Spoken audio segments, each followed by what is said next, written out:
Ini menjadi masalah pemikiran dalam memahami kehidupan. Artinya apakah itu sosial, budaya, agama, etika dan sebagainya. Ini yang menjadi hambatan itu adalah pemikiran sinonim, bahwa dua kata dianggapnya mutarodif.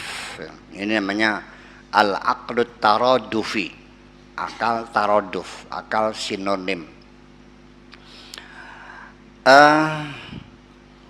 Itu artinya satu, kita sebut artinya pemikiran yang tidak mendalam, bahwa dua kata itu pasti tidak akan sama, ada sisi perbedaan. Itulah sebabnya karena al-aqdu taraduf ini membuat pendangkalan dalam pemahaman. Yang paling gawat sekali itu antara Al-Quran, Al-Mushaf, Al-Dzikr, Al-Furqan, iya kan? Yang Al-Quran saja membedakan kok. Kalau Alkitab, dalikal kitabu la raiba fi hudan lil muttaqin. Tapi Al-Quran hudan linnas. Yang diabadikan, dijaga keutuhannya itu dzikr. Inna nahnu nazzalna dzikra wa inna lahu lahafidun. Al-Furqan, nah itu karena dianggapnya Furqan, Al-Quran, kalamullah, wahyu, jadi itu semuanya itu menjadi mendangkal sekali. Begitu juga antara uzlah, khalwat dan tahannus. Kalau tahannus ini adalah sifatnya beribadah secara murni dan tidak ada gangguan. Kalau sholat khusyuk gitu ya, artinya beribadah secara murni, tidak ada gangguan. Nah, ketika uzlah itu berarti dia ingin bertahanus, tetapi caranya harus menjauhkan diri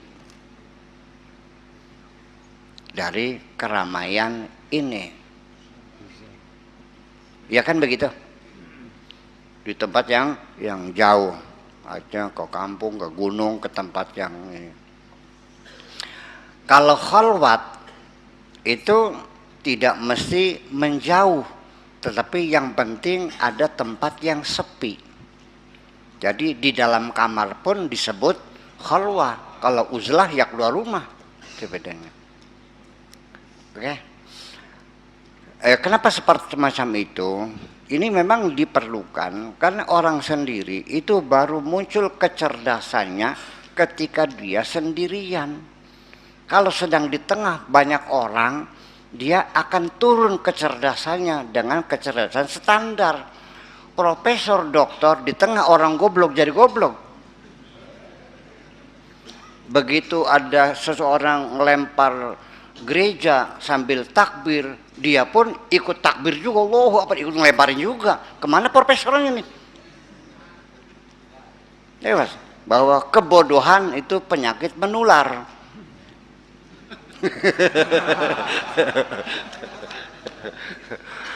Ya, kalau kamu bergaul dengan orang-orang bodoh, kamu jadi bodoh juga lama-lama. Lihat. Itu makanya. Itu yang pertama tentang beda antara tahnus, uzlah dan khalwat.